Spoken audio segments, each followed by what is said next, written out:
स्वागत है दोस्तों आप सभी का हमारे YouTube चैनल पर। दोस्तों आज हम करेंगे दो आर्टिकल्स का एनालिसिस। एक आर्टिकल द हिंदू का है और दूसरा है इंडियन एक्सप्रेस का। पहला जो आर्टिकल द हिंदू का है वो कॉर्पोरेट सोशल रिस्पॉन्सिबिलिटी फ्रेमवर्क को लेके है, वहीं जो दूसरा आर्टिकल है वो आपका इंडियन एक्सप्रेस का है और राइस इनसिक्योरिटी को लेके है कि क्या क्या चेंजेस आ रहे हैं राइस की एक्सपोर्ट पॉलिसीज़ में और डोमेस्टिक लेवल पे, जिसकी वजह से कुछ इम्पैक्ट हैं उसके लोकल और ग्लोबली। आइए शुरू करते हैं कॉर्पोरेट सोशल रिस्पॉन्सिबिलिटी से, यानी कि CSR। देखिए, कॉर्पोरेट सोशल रिस्पॉन्सिबिलिटी नाम से ही पता लग रहा है कि कॉर्पोरेट्स की कुछ सामाजिक रिस्पॉन्सिबिलिटीज़ होंगी जिनको लेकर ये पूरा का पूरा आर्टिकल होगा। क्या है कॉर्पोरेट सोशल रिस्पॉन्सिबिलिटी? ये कंपनीज़ एक्ट 2013 में आपका आया था, कंपनीज़ एक्ट 2013,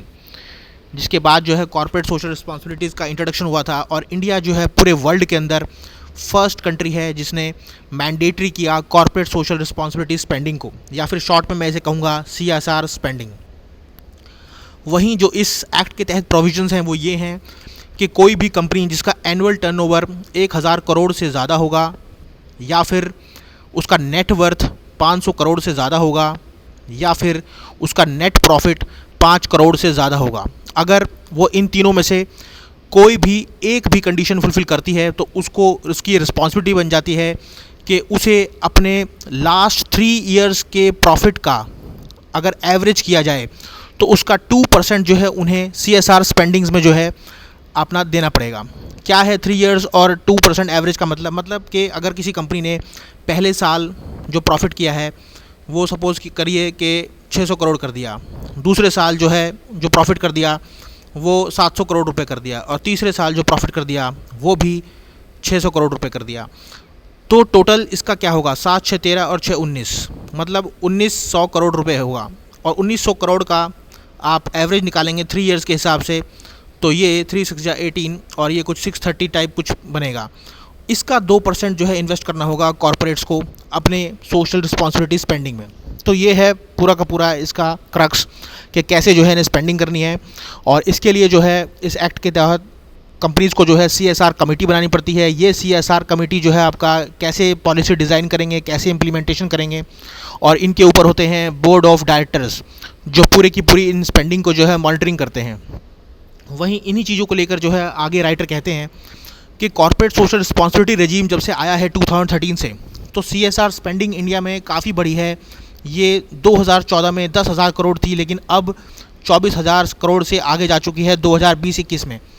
लेकिन हमारे पास कोई भी ऐसा डेटा नहीं है जिससे हम वेरीफाई कर सकें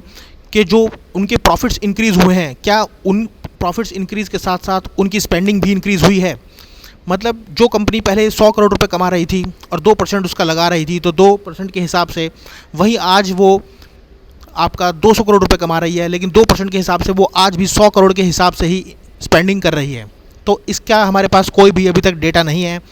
कि प्रॉफिट्स बढ़ने के बाद भी कंपनीज़ ने अपनी स्पेंडिंग को नहीं बढ़ाया है। वहीं आगे चलते हुए राइटर कहते हैं कि लगभग 2926 कंपनीज़ ऐसी हैं 2020-21 में जो एक भी रुपया स्पेंड नहीं कर रही हैं कॉर्पोरेट सोशल रिस्पॉन्सिबिलिटी में। वहीं कुछ ऐसी कंपनीज़ भी हैं जो अपनी प्रिस्क्राइब्ड लिमिट से बहुत ही कम स्पेंड कर रही हैं। दूसरी तरफ बहुत बड़ा डिक्लाइन देखने को मिला है नंबर ऑफ़ कंपनीज़ में जो पार्टिसिपेट कर रही हैं CSR स्पेंडिंग में। मतलब 2019 में 25,000 कंपनियां थी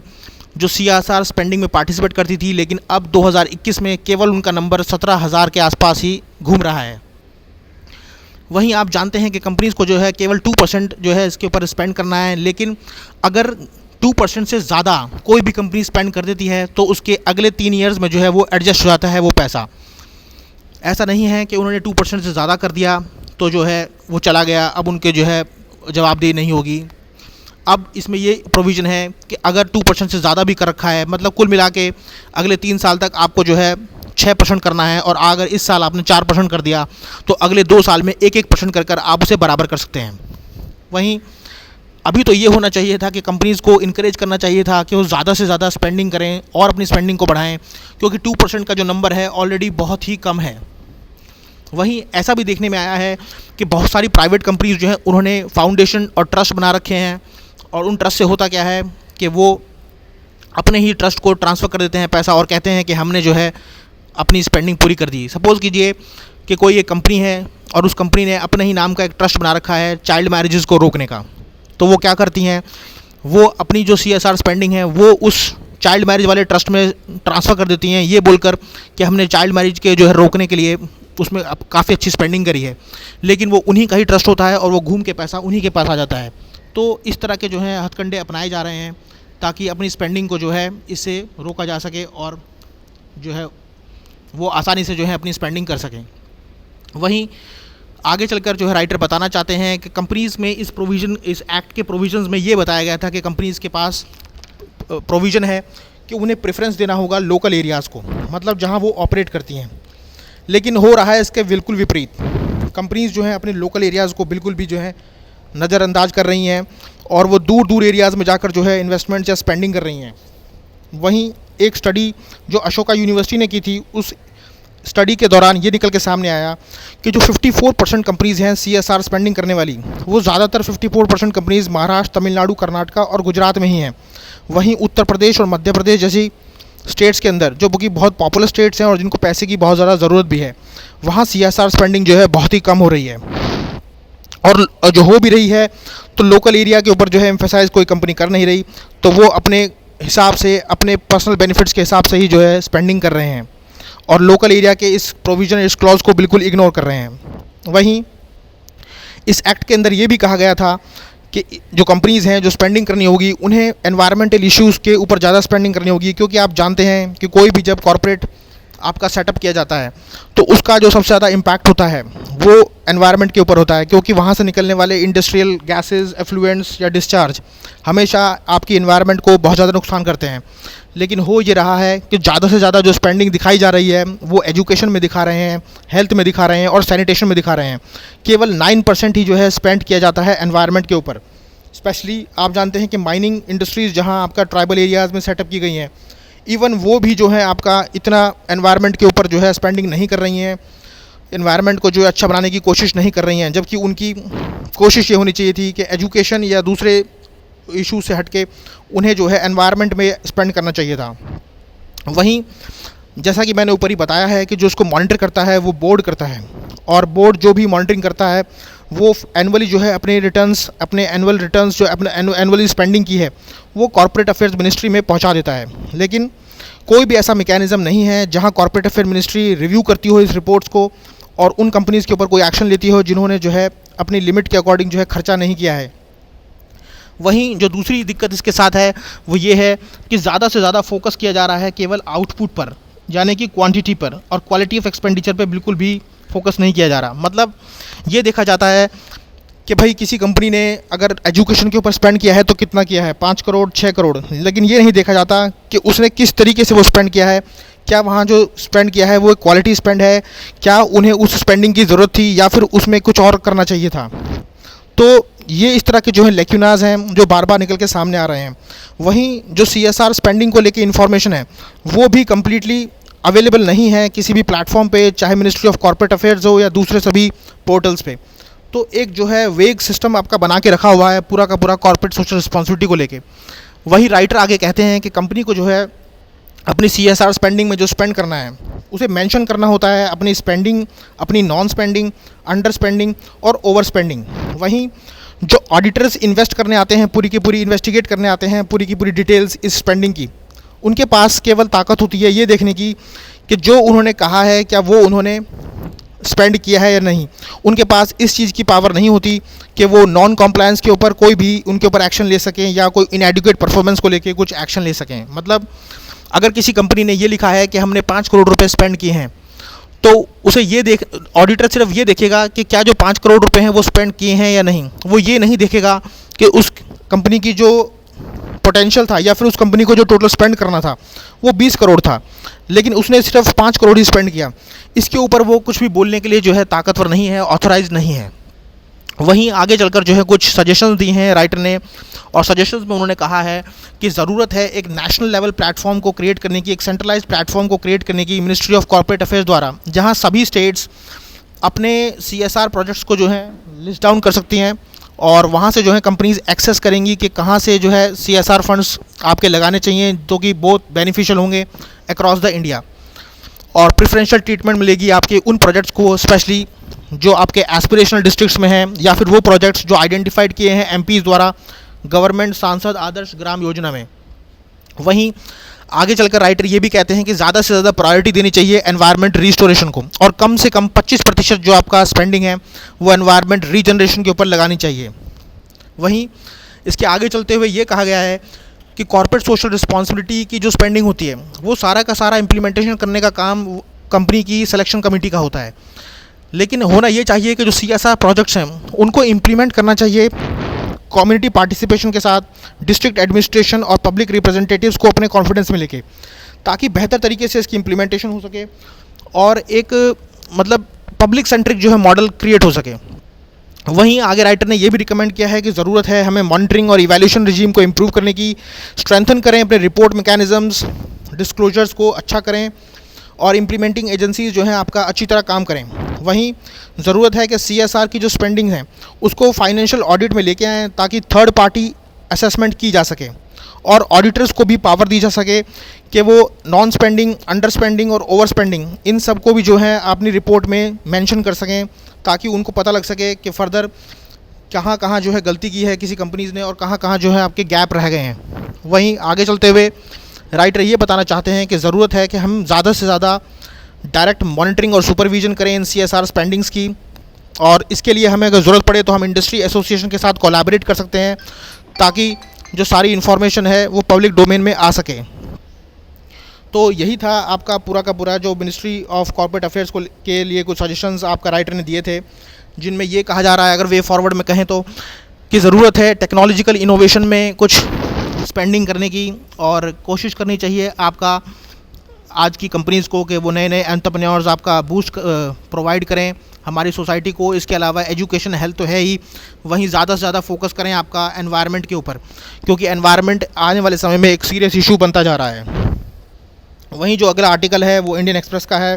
राइस इनसिक्योरिटी को लेके। आप सभी जानते हैं कि कुछ समय पहले राइस वीट के ऊपर एक्सपोर्ट के ऊपर बैन लगाया है इंडिया ने, और इमीडिएटली उसके बाद क्या हुआ कि इंडिया ने बैन कर दिया ब्रोकन राइस को भी एक्सपोर्ट करने से। मतलब ब्रोकन राइस मतलब एक टूटा हुआ चावल होता है जो काफ़ी खाया जाता है नॉर्थ इंडिया में। वहीं 20% तक ड्यूटी बढ़ा दी गई है दूसरे राइस की वैरायटीज़ के ऊपर, जिससे होना क्या है आप समझिए कि इस तरह की जो एक्सपोर्ट रिस्ट्रिक्शंस अगर लगी हैं तो ये फूड इनसिक्योरिटी क्रिएट करेगा पूरे ग्लोबल मार्केट में, स्पेशली डेवलपिंग कंट्रीज़ के अंदर जो डिपेंड कर रहे हैं इंडिया के राइस पे। आप जानते हैं कि अभी रशिया यूक्रेन का वॉर चल रहा है, जिसकी वजह से already global food supply chain जो है काफ़ी हद तक डिसरप्ट हो चुकी है। वहीं इंडिया का ये डिसीज़न कि फूड एक्सपोर्ट के ऊपर बैन लगा देना, स्पेशली राइस के ऊपर, तो ये फर्दर एक पैनिक क्रिएट करेगा ग्लोबल मार्केट के अंदर। मैं आपको बता दूं कि जो वर्ल्ड की राइस मार्केट है वो बहुत ही छोटी सी है, क्योंकि ज़्यादातर कंट्रीज़ जो प्रोड्यूस करती हैं वो डोमेस्टिकली ही उसे कंज्यूम भी कर लेती हैं। इसलिए अगर कोई भी चेंज होता है किसी भी एक्सपोर्ट एंड इंपोर्ट पॉलिसीज़ में तो इसका एक बहुत बड़ा इम्पैक्ट होगा और पैनिक हो जाएगा पूरा फूड ग्रेन्स की मार्केट में। स्पेशली रिच कंट्रीज़ जो हैं पैनिक बाइंग करने लगेंगी इन राइसेस को जो आपका बैन हो गए हैं। वहीं गवर्नमेंट की जो कोशिश थी, जो इंटेंशन थी, वो ये थी कि वो रेगुलेट कर सकें डोमेस्टिक प्राइसेस को और सेफगार्ड करें फूड सिक्योरिटी इंडिया के लिए। लेकिन इस तरह से फ्रीक्वेंट चेंजेस अगर एक्सपोर्ट पॉलिसीज़ में होती रही तो इसका एक लॉन्ग टर्म रेमिफिकेशन हमें देखने को मिलेगा, इंडिया में ही नहीं ग्लोबली भी। वहीं आगे चलते हुए राइटर बताते हैं कि इंडिया जो है एक्सपोर्ट करता है राइस मोर देन 130 कंट्रीज़ को, और टोटल जो राइस का एक्सपोर्ट है वो 40% है ग्लोबल राइस ट्रेड के। अगर इंडिया का जो डिसीज़न है राइस एक्सपोर्ट पर बैन लगाने का, इसका एक बहुत बड़ा इम्पैक्ट पड़ेगा ग्लोबल फूड प्राइसेस के ऊपर, और इसके अलावा क्रेडिबिलिटी पे भी इफेक्ट करेगा इंडियन एक्सपोर्टर्स की। इसके अलावा डिसइंसेंटिवाइज करेगा फ्यूचर एक्सपोर्ट्स को, और बहुत सारे बायर्स जो इंडिया की तरफ देख रहे थे इंपोर्ट करने के लिए अब वो दूसरी कंट्रीज़ की तरफ चले जाएंगे ताकि वहाँ से इंपोर्ट कर सकें। आप जानते हैं कि इंडिया के जो फार्मर्स हैं उनके पास मार्केट एक्सेस इतना अच्छा नहीं है और वो कभी भी बढ़े हुए प्राइसेस का जो है फ़ायदा नहीं उठा पाते हैं, लेकिन अगर प्राइस घटता है तो उसके ऊपर उनका बहुत ज़्यादा इफेक्ट पड़ता है। वहीं उनके पास एक रे ऑफ होप थी, अगर ये एक्सपोर्ट होता था तो बहुत सारे एक्सपोर्टर्स जो हैं इनके पास आते थे फार्मर्स के पास, और वहाँ से उनका जो राइस ले जाते थे और उनको अच्छी खासी एक मार्केट मिल जाती थी घर बैठे बैठे। वहीं अब होगा क्या कि एक्सपोर्ट पे बैन लगने के बाद आप जानते हैं कि एक्सपोर्टर्स क्या करेंगे, एक्सपोर्टर्स तो अब बैन ही उसको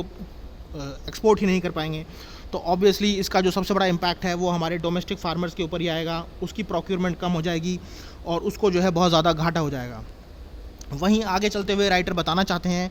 कि इंडिया में जो राइस कल्टीवेशन है वो ग्राउंड वाटर के ऊपर डिपेंड की जाती है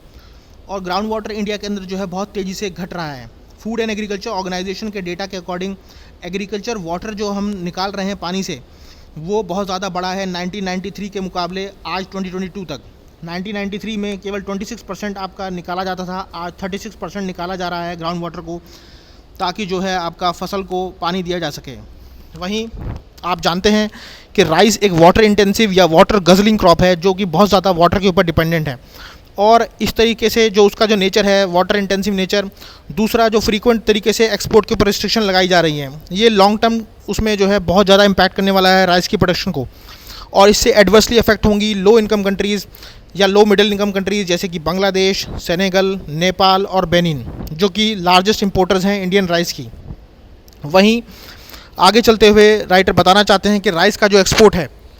वो एक और चीज़ से कनेक्टेड है, क्योंकि मैं बता चुका हूँ कि राइस की जो कल्टीवेशन है वो वाटर इंटेंसिव कल्टीवेशन है और जब भी आप राइस को एक्सपोर्ट करते हैं तो ऐसा माना जाता है कि आप इंडिया के पानी को एक्सपोर्ट कर रहे हैं और इसलिए इसे